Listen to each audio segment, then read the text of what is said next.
In a world where every message leaves a trace, one wrong DM can set fire to an entire career.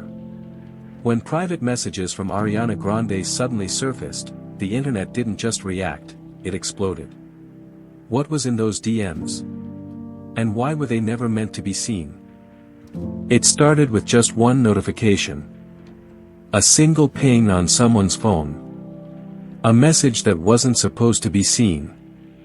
But in a world where privacy is a myth, this one message was enough to set fire to the internet. The message, buried deep in Ariana Grande's inbox, was meant for someone trusted. But that trust was broken. And as screenshots began to circulate, the question wasn't just who leaked them, but why. In minutes, social media ignited. Tweets exploded. Hashtags like #ArianaExposed and #DMLeak dominated the trends. The world was no longer watching her music, they were dissecting her messages. Backstage, moments before a show, Ariana stood frozen. The lights blinded her, but it was her phone screen that truly paralyzed her. What was once private, was now public. Newsrooms buzzed with urgency. Editors screamed headlines across crowded rooms. Ariana's DMs exposed. PR crisis unfolding. The leak wasn't just a scandal, it was a story. The messages, casual, vulnerable, and painfully real, revealed a side of Ariana that few had seen. Honest. Unfiltered. And suddenly, misunderstood. Internet forums became the courtroom. Anonymous usernames passed judgment, forming theories and dissecting details. Truth blended with speculation until nobody knew the difference. In her dressing room, away from the world, Ariana read each word, each comment, each betrayal. The screen glowed in the darkness, but all she felt was cold. Fans across the globe were torn. Some wept, defending her fiercely. Others turned their backs. For many, this wasn't about truth. It was about loyalty. Behind closed doors, her PR team scrambled. Charts, plans, damage control. How do you protect a reputation when the damage feels personal?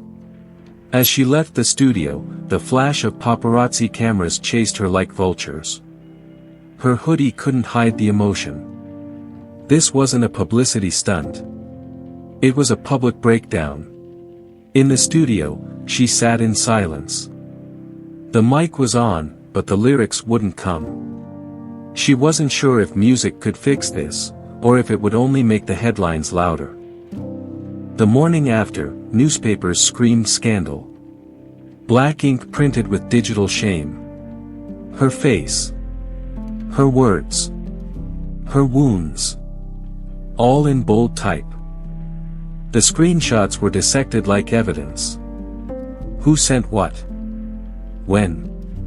Context didn't matter anymore, only the clicks did. One accidental drop. A phone shattered, its screen cracked like the trust she once had in her circle. Broken glass. Broken silence. On the streets, fans burned her posters. Online, others sent love. It became a war, not of truth, but of sides. The stage stood empty. Lights on. Crowd gone.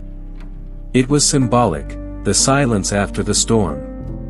And the loneliness of cancelled shows. Legal teams circled like hawks. Contracts were reviewed. NDAs dusted off. It wasn't just about damage, it was about consequences.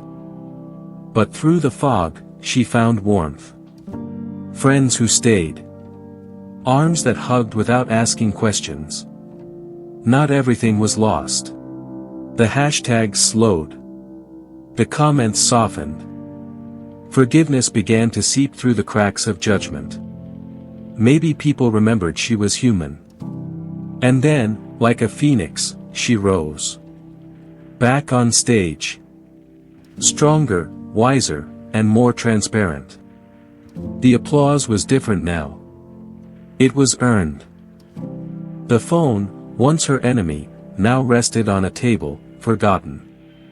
She walked into the light, not as a victim, but as a survivor. Her story wasn't over, it had just changed chapters. For upcoming new videos, subscribe and like and share your friends.